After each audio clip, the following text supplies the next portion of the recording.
Two refugees living here in Buffalo are now part of a brand new class action lawsuit that has been filed against the U.S. Department of Homeland Security, claiming that ICE and other deportation officers are illegally targeting Latinos and people of color. The nearly 100-page class action lawsuit just filed in federal court downstate is on behalf of 8 New Yorkers, again 2 of them from here in Western New York. They all say that ICE or CBP agents stopped and detained them as they were just going about their daily lives, and despite the fact that they had legal asylum claims pending and valid work authorization. Hassan Shafiqullah joins us live here tonight. He is attorney in charge of the Legal Aid Society's Immigration Law Unit, one of the organizations handling this case. Sir, we really appreciate you coming on to join us here tonight. Can I ask you, first of all, to give us a brief synopsis of what the 2 plaintiffs from here in Buffalo say happened to them? Yeah, so they were shopping at a Walmart, as people do, and they went back to their car with their purchases. They were speaking Spanish, and they were stopped by immigration officials only because they were speaking Spanish. And the officer went up to them and asked them for their papers for no reason other than they were Spanish speakers. And you argue in the court documents that, again, they had pending asylum cases, which is a legal process, and that they had valid work authorization. Oftentimes, when we try to get comment about these specific cases from ICE, the federal government will say that there are extenuating circumstances or that their immigration status has changed and that they were eligible to be detained. How do you respond to that explanation? So they're eligible for asylum, and they're pursuing their rights. And there was no lawful basis to stop them. And that was true of all of our 8 plaintiffs and of so many countless other people in the state, where they're being stopped without a warrant and without any reasonable suspicion. Walk me through what you hope to accomplish with this lawsuit. Again, it's a class action, so you have 8 different plaintiffs. Do you anticipate that more people will sign on to this class, that it will grow, and what do you hope is the result of it?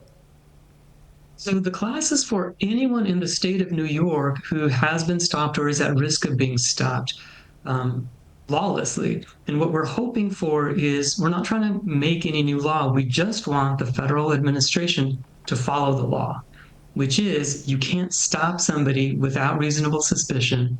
You can't make a warrantless arrest, and just follow the law. That's all we're asking for. There is a new person in charge of the Department of Homeland Security. Of course, Kristi Noem was let go by President Trump. Do you have a belief or hope that some of the changes that you would like to see instituted will happen with new leadership? We certainly hope. We haven't seen any indication so far that anything will change, but I hope that Mark Wayne Mullin will do the right thing and tell his people to start following the law.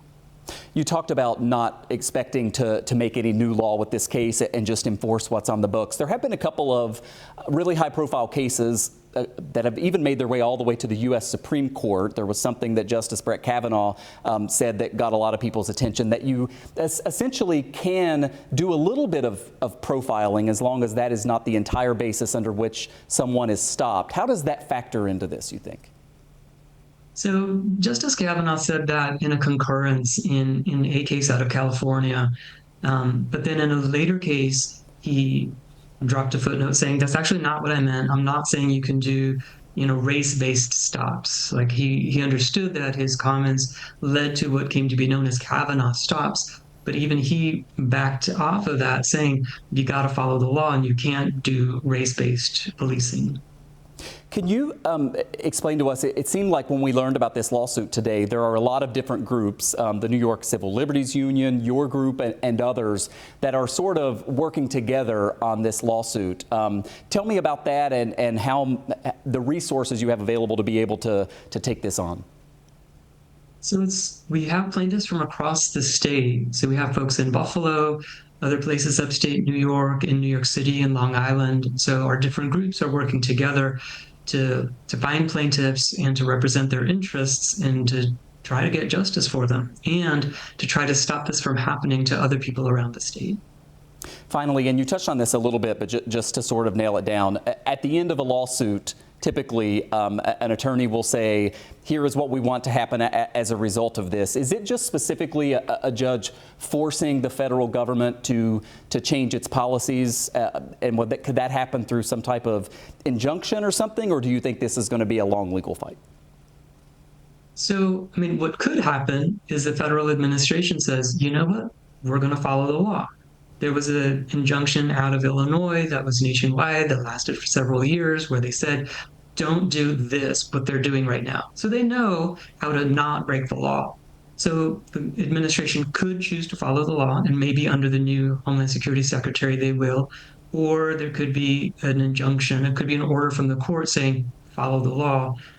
We'll see how it plays out. It would be a really easy thing for the administration to fix by just doing the right thing.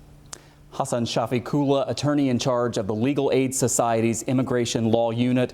Thanks so much for coming on and helping us understand what I know is a complex case. We appreciate you.